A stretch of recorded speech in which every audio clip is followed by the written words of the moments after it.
नमस्कार। आकाशवाणी से प्रस्तुत है समाचार संध्या।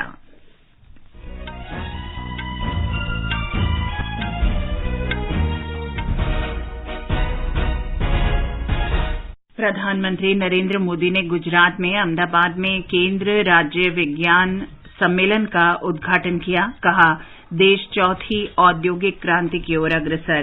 प्रधानमंत्री मोदी ने ब्रिटेन के अपने समकक्ष एलिजाबेथ ट्रस से फोन पर बातचीत की।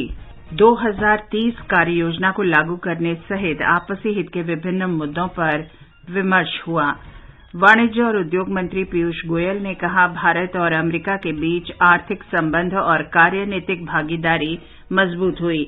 प्रवर्तन निदेशालय कोलकाता में मोबाइल गेम एप्लीकेशन धोखाधड़ी मामले में 6 परिसरों में छापे मारे, 7 करोड़ से अधिक की नकद राशि बरामद की। प्रधानमंत्री नरेंद्र मोदी 17 सितंबर को चीता पुनर्वास परियोजना का शुभारंभ करेंगे। चार्ल्स तृतीय को औपचारिक रूप से ब्रिटेन का सम्राट घोषित किया गया। कोलकाता में डूरन कप फुटबॉल में बेंगलुरु एफसी और ओडिशा एफसी के बीच क्वार्टर फाइनल मैच जारी। यूएस ओपन टेनिस में महिला सिंगल्स के फाइनल में आज रात ईगा स्वातिक का मुकाबला अनस जावेद से होगा। एशिया कप क्रिकेट टूर्नामेंट के फाइनल में कल पाकिस्तान का मुकाबला श्रीलंका से। समाचार संध्या में विमलेंदु पांडे के साथ मैं चंद्रिका जोशी। प्रधानमंत्री नरेंद्र मोदी ने सभी राज्यों से अमृतकाल में भारत को विज्ञान और प्रौद्योगिकी का वैश्विक केंद्र बनाने के लिए मिलकर काम करने का आग्रह किया है। श्री मोदी ने कहा है कि भारत चौथी औद्योगिक क्रांति की ओर बढ़ रहा है। उन्होंने आज वीडियो कॉन्फ्रेंस के माध्यम से अहमदाबाद की साइंस सिटी में 2 दिन के केंद्र राज्य विज्ञान सम्मेलन के उद्घाटन के बाद ये बात कही। इस अमृत काल में भारत को रिसर्च और इनोवेशन का ग्लोबल सेंटर बनाने के लिए हम सबने एक साथ मिलकर के अनेक मोर्चों पर काम करना है। अपनी साइंस और टेक्नोलॉजी से जुड़ी रिसर्च को हमें लोकल स्तर पर लेकर जाना है। आज समय की मांग है कि हर राज्य अपनी स्थानीय समस्याओं के हिसाब से स्थानीय समाधान तैयार करने के लिए इनोवेशन पर बल दे। अब जैसे कंस्ट्रक्शन का ही उदाहरण लीजिए, जो टेक्नोलॉजी हिमालय के क्षेत्रों में उपयुक्त है वो जरूरी नहीं है कि पश्चिमी घाट में भी उतनी ही प्रभावी हो।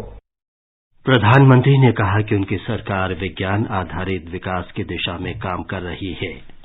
उन्होंने कहा कि वर्ष 2014 से विज्ञान और प्रौद्योगिकी के क्षेत्र में निवेश में काफी वृद्धि हुई है।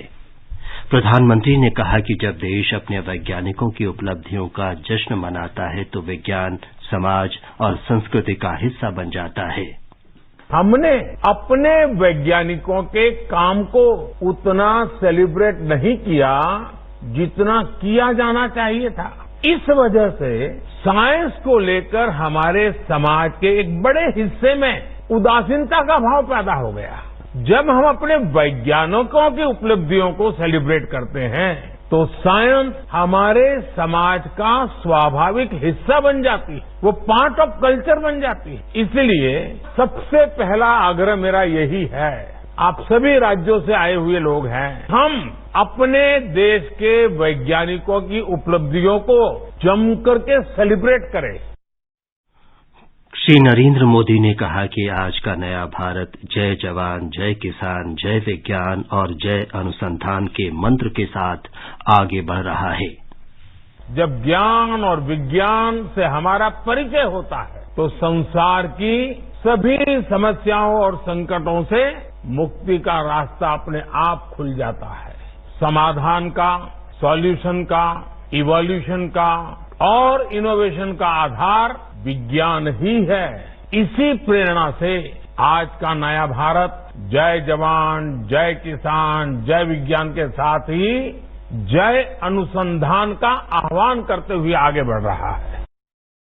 श्री मोदी ने कहा कि सरकार के प्रयासों से भारत वैश्विक नवाचार सूचकांक में 46वें स्थान पर पहुंच गया है, जबकि 2015 में ये 81वें स्थान पर था।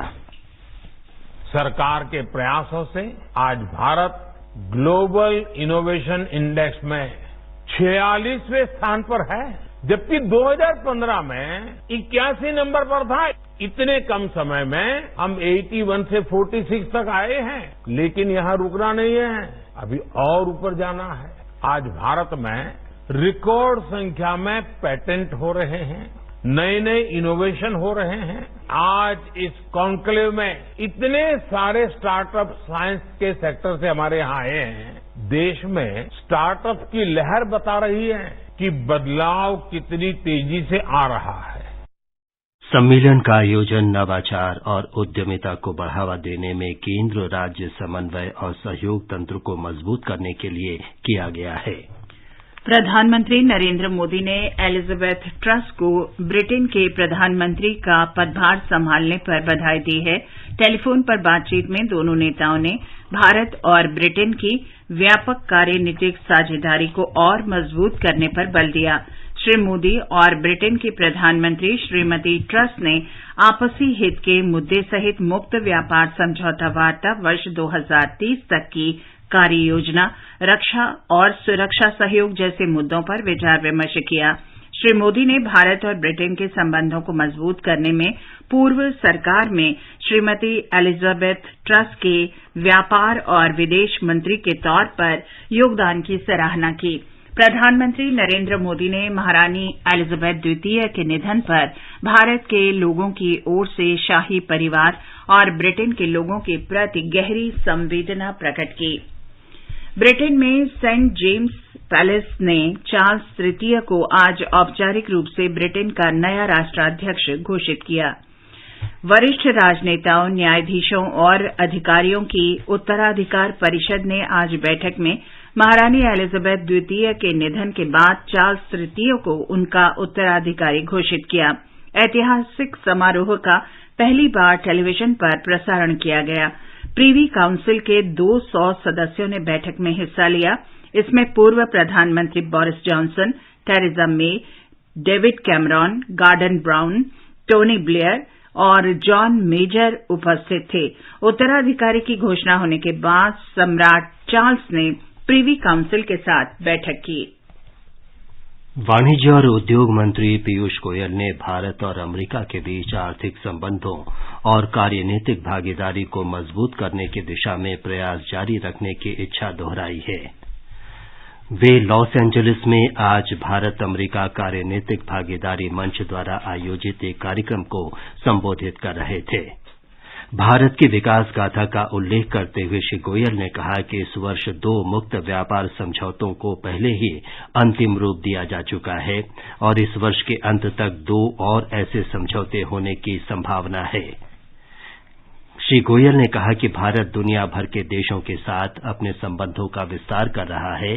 उन्होंने कहा कि अमेरिका जैसे देशों में रहने और काम करने वाले भारतीय समुदाय के लोग अंतर्राष्ट्रीय संबंधों के महत्व को समझते हैं। केंद्रीय सूचना और प्रसारण मंत्री अनुराग सिंह ठाकुर ने कहा है कि भारत प्रगति और समृद्धि के पथ पर आगे बढ़ रहा है। इसका श्रेय प्रधानमंत्री नरेंद्र मोदी के मजबूत और सक्षम नेतृत्व को जाता है। हिमाचल प्रदेश के ऊना जिले के गौंडपुर बनेहरा में प्रगतिशील हिमाचल के 75 वर्ष कार्यक्रम में श्री अनुराग ठाकुर ने कहा कि जब पूरी दुनिया कोरोना महामारी की चपेट में थी, तब प्रधानमंत्री मोदी ने न केवल संकट के प्रभावी तरीके से निपटे, बल्कि ये भी सुनिश्चित किया कि देश की अर्थव्यवस्था प्रभावित न हो। श्री अनुराग ठाकुर ने कहा कि प्रधानमंत्री एक नए भारत की मजबूत नींव रखने के लिए कड़ा परिश्रम कर रहे हैं ताकि राष्ट्र को एक महाशक्ति बनाया जा सके। उन्होंने कहा कि राज्य में जल्द ही रेल नेटवर्क को मजबूत और विस्तारित किया जाएगा। उन्होंने ऊना जिले के गगरेट में इंडोर निर्माण की घोषणा की। गृह मंत्री अमित शाह ने कहा है कि राजस्थान में कांग्रेस सरकार हर मोर्चे पर विफल सिद्ध हुई है। गृह मंत्री जोधपुर में भाजपा कार्यकर्ताओं के संकल्प महासम्मेलन को संबोधित कर रहे थे। श्री शाह ने कहा कि कांग्रेस ने विधानसभा चुनाव के दौरान जो वायदे किए थे, उन्हें पूरा नहीं किया। गहलोत जी ध्यान से सुनिएगा, आपके वादे याद कराने आया हूँ। 2018 में राहुल बाबा के साथ अंट संट वादे किए थे, 5 साल होने को आए, भारतीय जनता पार्टी आपका हिसाब मांगती है। क्या हुआ? गहलोत सरकार विकास का काम नहीं कर सकती, रोड रास्ता नहीं बना सकती, बिजली के कारखाने नहीं लगा सकती, किसानों को बिजली नहीं मुहैया करा सकती, युवाओं को रोजगारी नहीं दिया। वो कर सकती है तो वोट बैंक की राजनीति कर सकती है, तुष्टीकरण की राजनीति कर सकती है। श्री शाह ने कांग्रेस के वरिष्ठ नेता राहुल गांधी के भारत जोड़ो यात्रा पर टिप्पणी की कि उन्हें पहले भारत का इतिहास जानना चाहिए।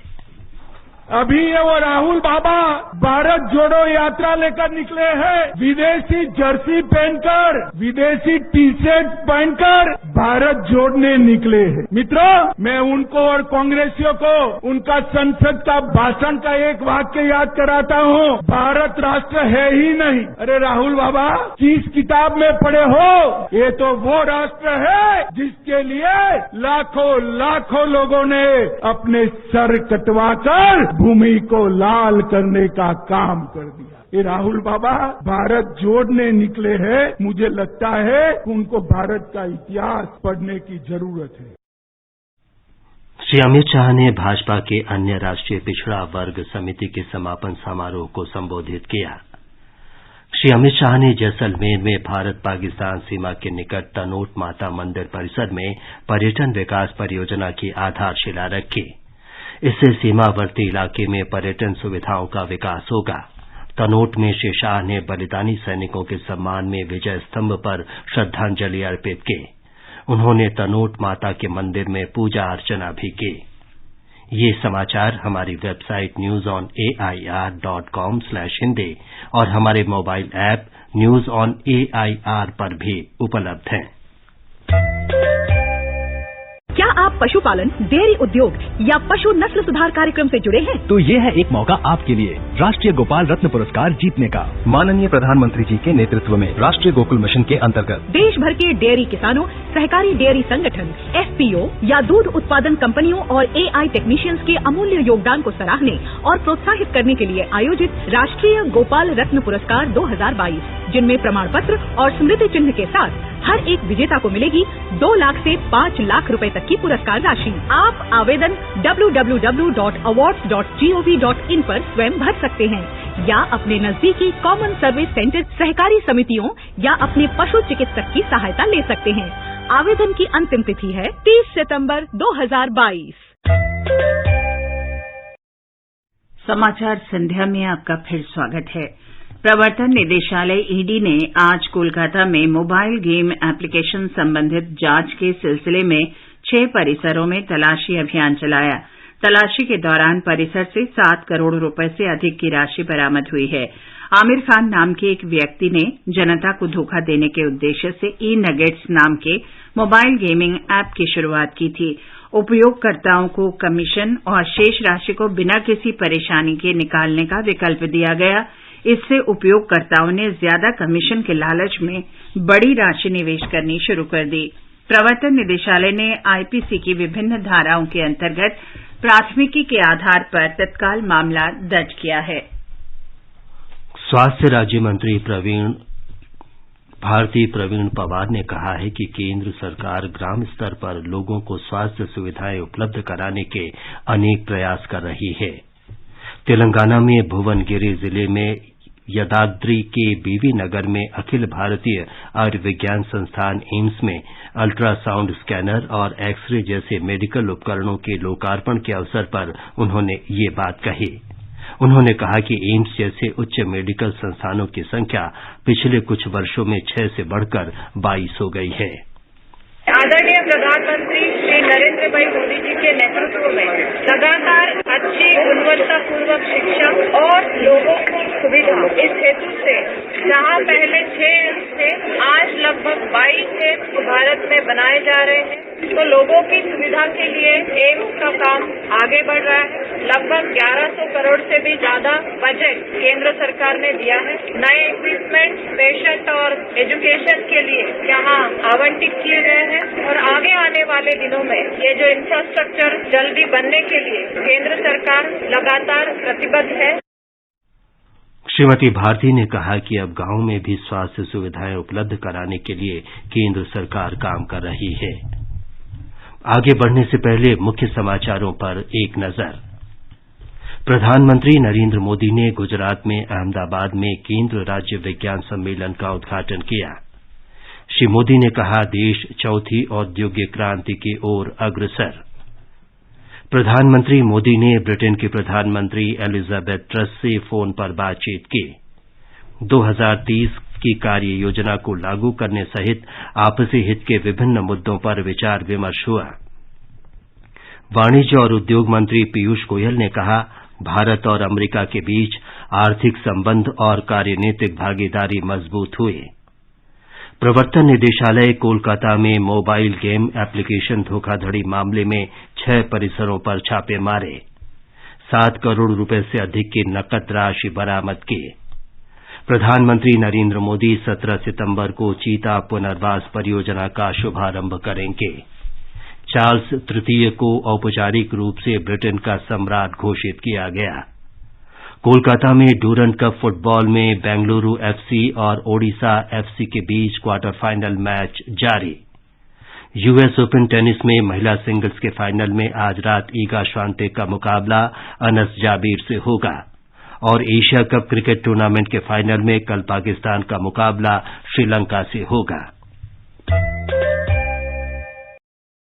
प्रधानमंत्री नरेंद्र मोदी 17 सितंबर को चीता पुनर्वास परियोजना का शुभारंभ करेंगे।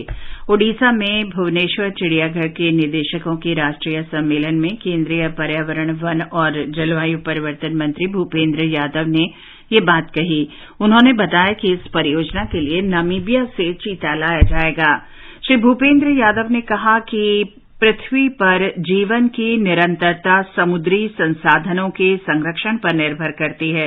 भुवनेश्वर में भारत में सतत तटीय प्रबंधन पर 2 दिन के राष्ट्रीय सम्मेलन का उद्घाटन करते हुए उन्होंने जलवायु परिवर्तन के बढ़ते खतरे को देखते हुए समुद्री जैव विविधता के संरक्षण और जलवायु शमन पर जोर दिया। महाराष्ट्र में शुक्रवार को 10 दिन के गणेश उत्सव के समापन के बाद सरकारी एजेंसियां, कई गैर सरकारी संगठन और राजनीतिक दल मुंबई और पूरे महाराष्ट्र में समुद्र तटों की सफाई में जुट गए हैं। महाराष्ट्र राज्य स्काउट गाइड और राष्ट्रीय छात्र सेना ने खेल मंत्री गिरीश महाजन के साथ गिरगांव और जुहू समुद्री तट पर स्वच्छता अभियान चलाया। सरकार ने ऊर्जा क्षेत्र में आत्मनिर्भरता बढ़ाने के लिए ऊर्जा स्रोतों का पता लगाने और उत्पादन में निवेश आकर्षित करने के विभिन्न उपाय किए हैं। देश की 14 अन्वेषण और उत्पादन कंपनियों को अनुबंध दिए जाने के अवसर पर पेट्रोलियम और प्राकृतिक गैस मंत्री हरदीप सिंह पुरी ने कहा कि भारत गैस आधारित अर्थव्यवस्था की ओर बढ़ रहा है। इसके लिए सिटी गैस वितरण, पाइपलाइन नेटवर्क विस्तार और सीएनजी स्टेशनों की स्थापना से उपभोक्ताओं को जोड़ा जा रहा है। एक रिपोर्ट। श्री पुरी ने कहा कि सरकार ने कच्चे तेल की वैश्विक कीमतों में उतार चढ़ाव रोकने और गैस मूल्य कम करने के भी कई उपाय किए हैं। उन्होंने कहा कि भारत में ईंधन मूल्य वृद्धि विकसित देशों की तुलना में काफी कम है। अधिकतर विकसित देशों में गैसोलीन के मूल्य में जुलाई 2021 से लेकर इस वर्ष अगस्त तक लगभग 40% की बढ़ोतरी हुई है, जबकि भारत में इसमें 2.12% की कमी आई है। श्री पुरी ने कहा कि वैश्विक ऊर्जा संकट के दौर में भी भारत में स्थिति नियंत्रित रही है। समाचार कक्ष से निखिल कुमार। लद्दाख में करगिल के किसान पारंपरिक खेती से नकदी फसल अपनाने लगे हैं। समर पसकुम के शाबिर हुसैन फयाज 1200 वर्ग फीट में खेती करके 30,000 रुपए से अधिक की आमदनी कर रहे हैं। वे पारंपरिक खेती की जगह हाइब्रिड तरबूज और अनुपम बीन्स जैसे नकदी फसल का उत्पादन कर रहे हैं। ये नई फसलें करगिल के कृषि विज्ञान केंद्र ने शुरू कराई हैं। ये समाचार आकाशवाणी से प्रसारित किए जा रहे हैं। ताजा समाचार जानने के लिए आप हमारे Twitter handle @AIR News Hindi को फॉलो कर सकते हैं।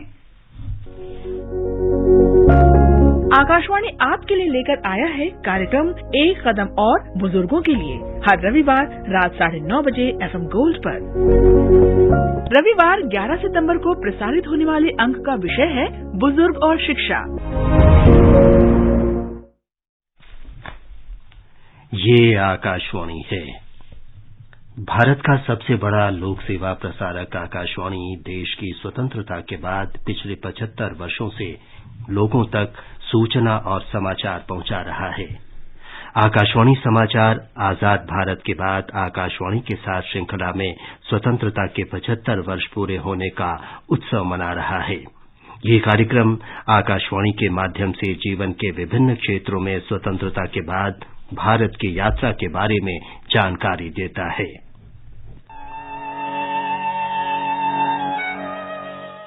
आजाद भारत की बात आकाशवाणी के साथ की आज की कड़ी में हम आपके लिए भारत में हरित क्रांति की कहानी लेकर आए हैं। आकाशवाणी ने देश में हरित क्रांति की अवधि के दौरान एक महत्वपूर्ण भूमिका निभाई। हरित क्रांति का नेतृत्व कृषि वैज्ञानिक डॉक्टर MS स्वामीनाथन ने 1960 के दशक के उत्तरार्ध में किया। डॉक्टर स्वामीनाथन ने एक पादप आनुवंशिकी विज्ञान की शिक्षा प्राप्त की। भारत के कृषि पुनर्जागरण में योगदान के कारण उन्हें व्यापक रूप से हरित क्रांति आंदोलन की वैज्ञानिक नेता के रूप में जाना जाता है। Synergy between technology and public policy is exceedingly important. Technology alone cannot do anything. For example, we had high-yielding varieties of seeds, but if they cannot be multiplied, if they cannot be taken to the farmer, given the inputs, the seed itself will not do anything at all. So we require a political administration which is progressive, which is responsive to the people's needs. अमेरिकी कृषि वैज्ञानिक Norman Borlaug के पौधों में आनुवंशिक परिवर्तन के शोध ने हरित क्रांति शुरू करने में मदद की। बोरलॉग ने भारत में अपने समन्वित प्रजनन प्रयास का विस्तार किया, जिससे गेहूं उत्पादन में काफी वृद्धि हुई और इसने पूरी दुनिया में भारत की कृषि का स्वरूप हमेशा के लिए बदल दिया। There are a lot of barriers you have to go through in trying to change a stagnant traditional agriculture in a food deficit nation.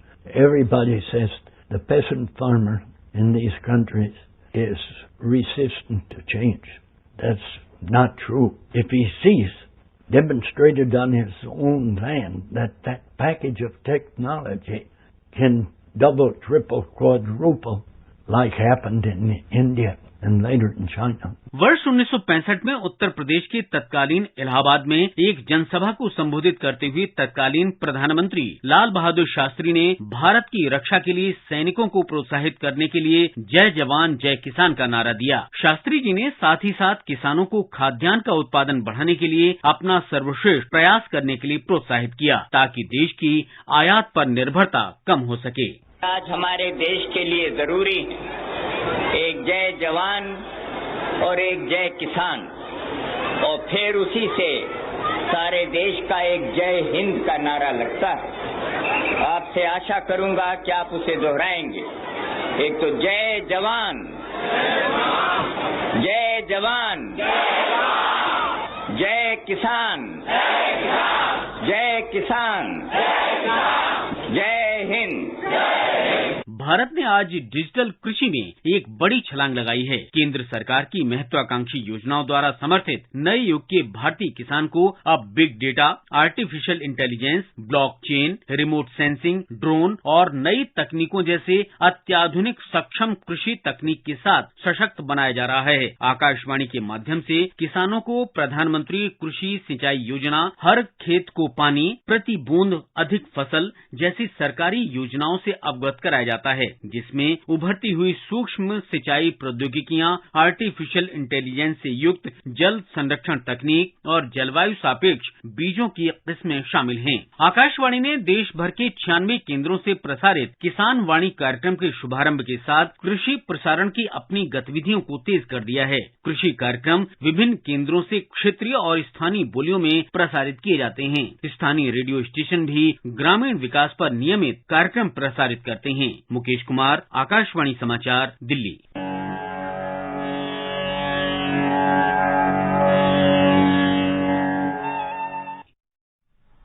आजाद भारत के बाद आकाशवाणी के साथ कार्यक्रम ट्विटर पर @AIR news alerts, YouTube channel news on AIR official, news on AIR app, Facebook और Instagram पर सुना जा सकता है। आजाद भारत की बात आकाशवाणी के साथ सुनने के लिए आकाशवाणी समाचार से जुड़े रहें।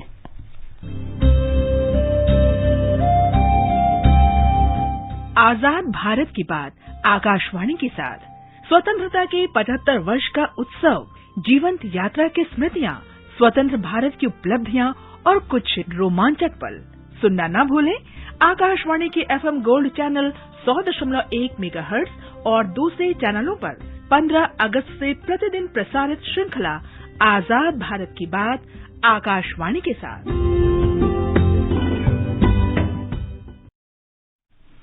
विदेश मंत्री डॉक्टर एस जयशंकर ने कहा है कि वैश्विक कोविड महामारी के दौरान भारत की मजबूत अंतर्राष्ट्रीय मित्रता अग्रणी रही। आज शाम रियाद में भारतीय समुदाय के साथ बातचीत में विदेश मंत्री ने कहा कि उस दौर में सऊदी अरब ऑक्सीजन की आपूर्ति प्रदान करके एक भरोसेमंद और मददगार मित्र के रूप में भारत के साथ खड़ा रहा। श्री जयशंकर ने कहा कि भारत ने स्वयं टीका विकसित किया और लोगों को टीका लगवाने के लिए भी प्रेरित किया। उन्होंने कहा कि विश्व आज भारत को एक नए नजरिए से देखता है।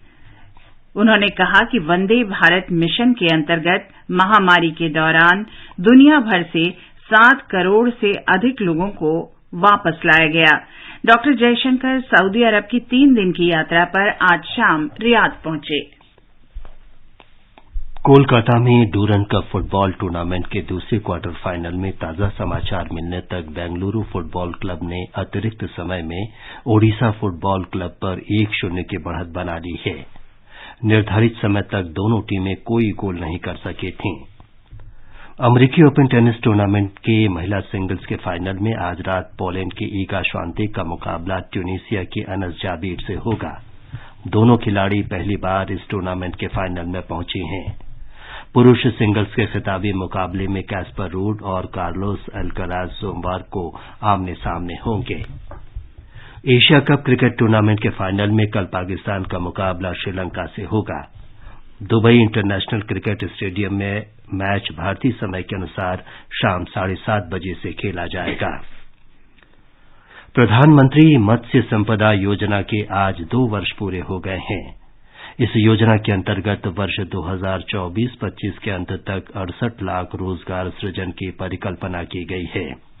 इसमें देश भर के 31.47 लाख किसानों को बीमा कवरेज दिया गया है। मत्स्य पालन विभाग, केंद्रीय मत्स्य पालन, पशुपालन और डेयरी मंत्रालय ने दूसरी वर्षगांठ के उपलक्ष्य में नई दिल्ली में कार्यक्रम आयोजित किया।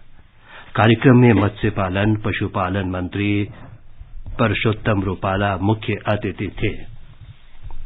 और अब मौसम का पूर्वानुमान। दिल्ली में आमतौर पर बादल छाए रहेंगे, कभी कहीं मध्यम बारिश हो सकती है। मुंबई में आंशिक रूप से बादल छाए रहेंगे, सामान्य बारिश के आसार हैं। कोलकाता में आमतौर पर बादल छाए रहेंगे, तेज बारिश हो सकती है। तापमान 26 से 30 डिग्री सेल्सियस के बीच रहेगा। चेन्नई में भी बादल छाए रहने और तेज बारिश का अनुमान है। श्रीनगर, जम्मू, मुजफ्फराबाद, गिलगित और लेह में आंशिक रूप से बादल छाए रहने की संभावना है। और अंत में मुख्य समाचार एक बार फिर। प्रधानमंत्री नरेंद्र मोदी ने गुजरात में अहमदाबाद में केंद्र राज्य विज्ञान सम्मेलन का उद्घाटन किया। कहा, देश चौथी औद्योगिक क्रांति की ओर अग्रसर। प्रधानमंत्री मोदी ने ब्रिटेन की प्रधानमंत्री एलिजाबेथ ट्रस से फोन पर बातचीत की। 2030 कार्य योजना को लागू करने सहित आपसी हित के विभिन्न मुद्दों पर विचार विमर्श हुआ। वाणिज्य और उद्योग मंत्री पीयूष गोयल ने कहा, भारत और अमेरिका के बीच आर्थिक संबंध और कार्यनीतिक भागीदारी मजबूत हुई है। प्रवर्तन निदेशालय कोलकाता में मोबाइल गेम एप्लीकेशन धोखाधड़ी मामले में 6 परिसरों में छापे मारे, 7 करोड़ रुपए से अधिक की नकद राशि बरामद की है। प्रधानमंत्री नरेंद्र मोदी ने 17 सितंबर को चीता पुनर्वास परियोजना का शुभारंभ करेंगे। चार्ल्स तृतीय को औपचारिक रूप से ब्रिटेन का सम्राट घोषित किया गया है। कोलकाता में डूरंड कप फुटबॉल में बेंगलुरु एफसी और ओडिशा एफसी के बीच क्वार्टर फाइनल मैच जारी। इसके साथ ही समाचार संध्या का ये अंक समाप्त हुआ। नमस्कार।